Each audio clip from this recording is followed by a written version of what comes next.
Billy Donovan, good to see you. You're tan, you're relaxed. It must be the off season, right?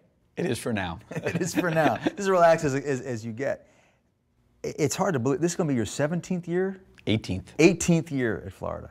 That's got to be mind-blowing when you think about it. We still think of you as Billy the Kid, at least I do. Yeah, you know, it's amazing just how fast time goes by. You know, for my family, 2 of our kids were born here in Gainesville, and as volatile as coaching can be in terms of changes and moves and things like that, I've been pretty fortunate and blessed to be able to be at such a great place for a long period of time. My kids have been able to grow up here, and there's been very, very little change that relates to their life, which has been certainly a very big positive.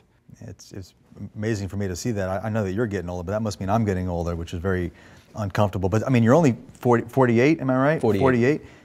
When you see these guys, Jim Boeheim and Coach K and Jim Calhoun before he retired, in their mid to high 60s, early 70s, do you look at that and say, boy, that's great, I hope I can still be doing this? Or do you look at that and say, absolutely not, no way am I coaching when I'm 65, 67, 68 years old? Yeah, you know, I think you look at it when you first start off in the profession and, you know, you're a young guy in your 20s, mid-20s, and you hear someone at a place for 30 years, or you hear someone's coached for 40 years.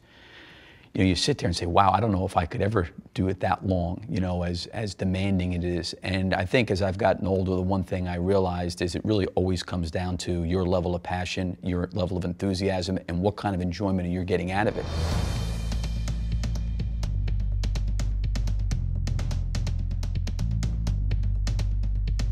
You know, I still love doing it. I still love the coaching part of it. I still love all the aspects of the job.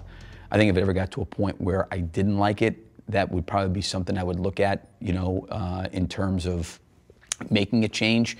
But I don't feel that way. And I don't feel like, for me, as it relates to the coaching piece of it, that that I feel like I'm tired or I'm burnt out or I'm exhausted or this is no longer enjoyable. I mean, I still really, really enjoy all the aspects of it, you know, on the floor, the coaching, the games, all those kind of things. It's, you know, it's been a lot of fun.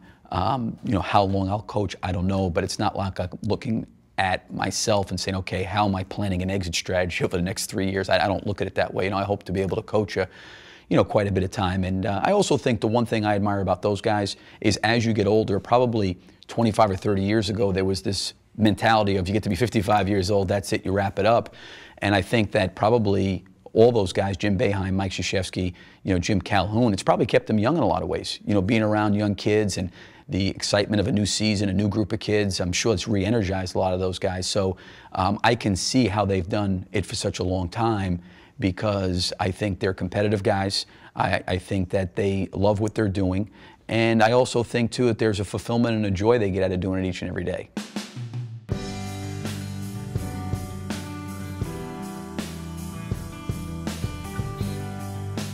I heard a quote, I saw Jim Boeheim talking, I think it was during the NCAA tournament, when someone asked him, you know, I think maybe his son, who's now in high school, is maybe talking about going into coaching and interested in pursuing that. And he basically said that he would tell his kid or any young person not to get into college coaching right now. And I know your son might be kind of heading in that direction. Do you share that opinion? He's thinking about getting into coaching, I think, on his own accord. He does not want to coach in college. You know, I think being around it, and not that it hasn't created a great life or anything else like that. I think that he has seen the amount of time and the demands and things that go on where I think he's looking at, for himself, you know, the core of coaching for him, he looks at is trying to help people and develop people and do those things. I think that's appealing to him. And I think what ends up happening, Seth, is if you've got a deep internal passion inside of you, you know, you need to pursue whatever you want to pursue. I totally understand what Jim is talking about when you look at a lot of times all the challenges and the ills of what goes on in college athletics to a certain extent.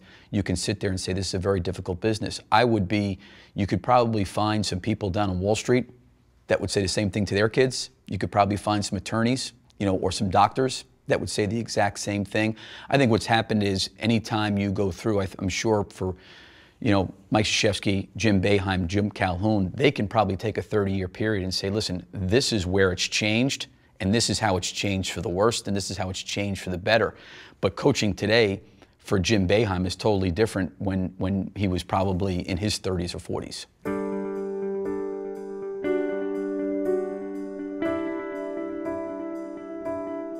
I think back to when you were at Providence and you had this great conflagration, if you will, with Rick Pitino. You know, that he was this really driven guy and you were this really driven guy.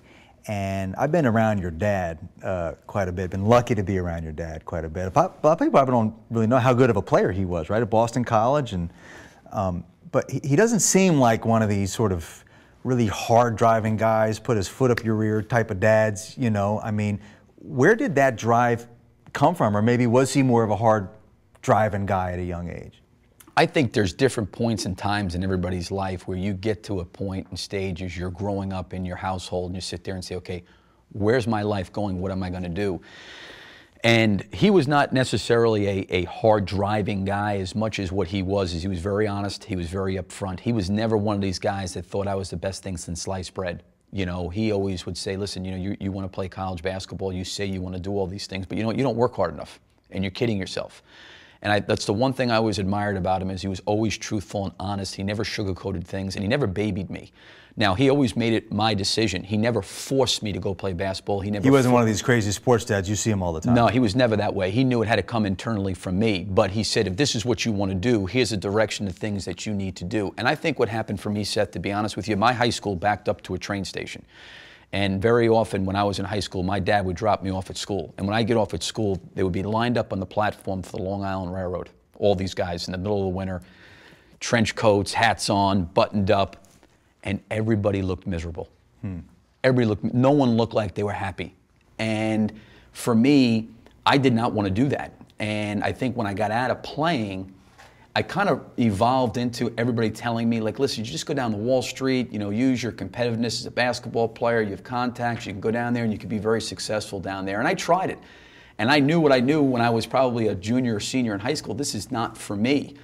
So I think the one thing that I was fortunate about with Seth, from my dad to my high school coach to Coach Pitino, I was taught, I think, how to work and what it took to be successful and the amount of time and energy and the commitment that was necessary. And I felt like I had that passion and that drive to do that. And that's kind of where it started for me. And, you know, my identity as a young kid was always, I was never the most talented guy. I didn't have a lot of adulation or praise. Everything I had to get was through a lot of hard work. And I think that carried over in a positive way when my career finished, you know, into coaching.